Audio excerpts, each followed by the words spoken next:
Абай Құнанбайұлы 35-ші қара сөзі.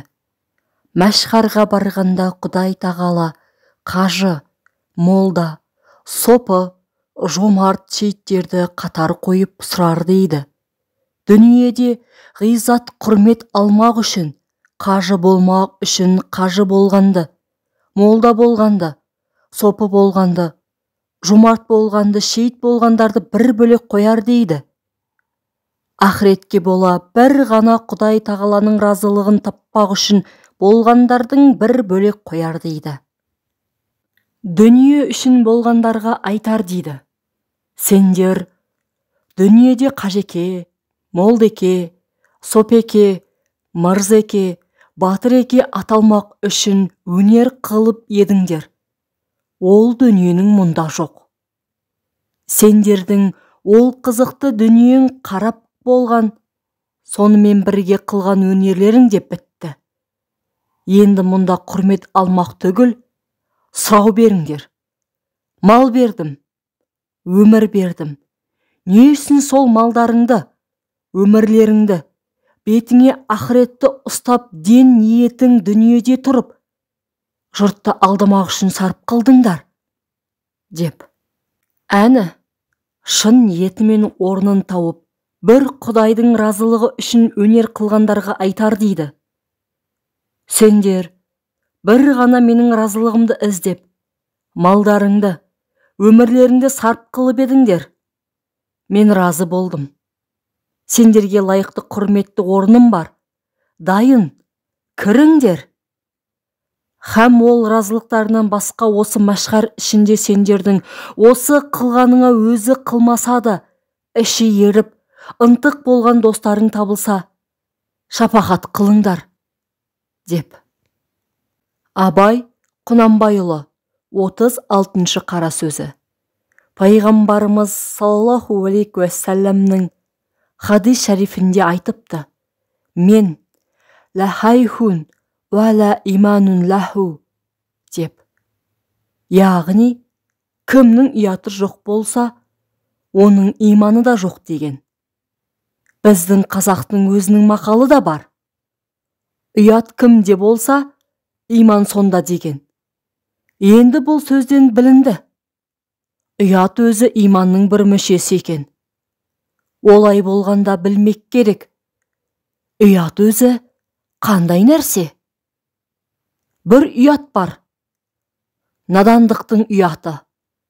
Жас бала сөз айтудан ұялған секілді, жақсы адамның алдында жазықсыз-ақ әншейін барып жолығысудан ұялған секілді.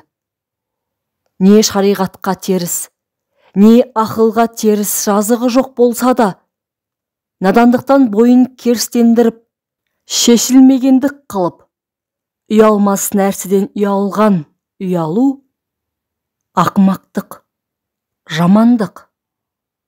Шын ұят сондай нәрсе. Шариғатқа теріс, я ақылға теріс, я әбірейлі бойға теріс бір іс себепті болады. Мұндай ұяттың екі түрлі болады. Біреуі, ондай қылық өзіңнен шықпай-ақ, бір бөтен адамнан шыққанын көргенде, сен ұялып кетесің. Мұның себебі, сол ұят істі қылған адамды есіркегендіктен болады. Япыр-ай, мына байғұсқа не болды? Енді мұның өзі не болады дегендей, бір нәрсе іштен рақым секілді болып келіп, өзіңді қысып, қызартып кетеді. Біреуі сондай ұят, шариғатқа теріс, я ақылға, я әбірейлі бойға теріс, я адамшылдыққа кеселік қылық, қатеден яки нәпсіге еріп, ғапылдықпен өз бойыңнан шыққандығынан болады.